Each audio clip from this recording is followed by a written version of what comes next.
कधीच नाही चुकणार तुमचे फेवरेट टीव्ही शोज झी5 सोबत, तेही एकदम फ्री। ए बाळा, काय झालं?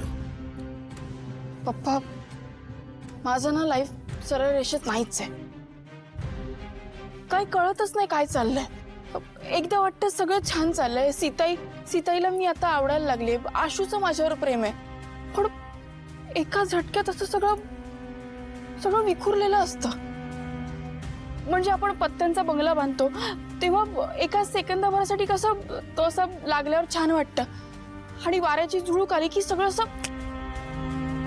पडून जातो। तो काही कळतच नाही काय चाललंय। अगं ह्यालाच तर जगणं म्हणतात। हे बघ, गाडी चालवताना रस्ता जर सरळ असेल तर कंटाळा येतो की नाही, पण मध्ये जर अशी वळणं आली तर भीती वाटते, पण आपण ड्रायव्हिंग एन्जॉय करतो। फायनली काय, जिथे पोहोचायचे तिथे पोहोचलो का भारी वाटतं की नाही? पण पप्पा, माझी गाडी कुठे पोहोचतच नाहीये ना, मला खूप भीती वाटते हो। सगळं हातातनं निसटून जाईल असं वाटतं। ह्या पुढचा प्रवास एकटीने करावा लागला तर काय करू मी? अशी भीती वाटणं स्वाभाविक आहे, पण एक लक्षात ठेव, ही लढाई तुझी एकटीची आहे आणि तुला एकटीनेच खंबीरपणे ही लढाई लढायची। अगदी शेवटच्या क्षणापर्यंत तुला लढत राहावं लागणार आहे, असं खचून चालणार नाही तुला। ए, काय कळतंय का? आणि एक गोष्ट विसरतेस तू शिवा आहेस बाळा, आणि या जगात फक्त एकच शिवा आहे। पण पप्पा, ही शिवा एकटीच अशी आहे, तिचं असं असणंच काहीतरी प्रॉब्लेम आहे। तिला सगळे काहीतरी वेगळ्या नजरेनेच बघतात।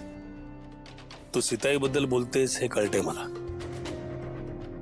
अगं आई आहे ती, आपल्या मुलाच्या प्रेमापोटीच बोलते ना,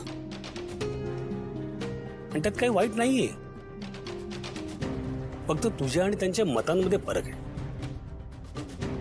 इथे तुमचे मतभेद भेटले तर बघ, सीताई तुझ्यासाठी सुद्धा उभी राहील, तुझी साथ देईल। जेव्हा तू त्यांचं मंगळसूत्र वाचवलंस तेव्हा त्यांना तुझं किती कौतुक होतं, पाहिलंस ना तू? हे शिवा, आणि तुझी जी ओरिजिनल स्टाईल आहे ना, संकटांना सामोरं जायची, ही एकदम स्पेशल आहे। आणि म्हणूनच तू अगदी हसत हसत सगळ्या संकटांना सामोरं जातेस, त्यांना हरवून टाकतेस।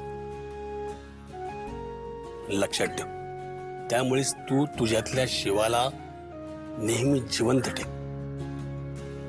बघ, सगळ्या लढाया सोप्या जातील।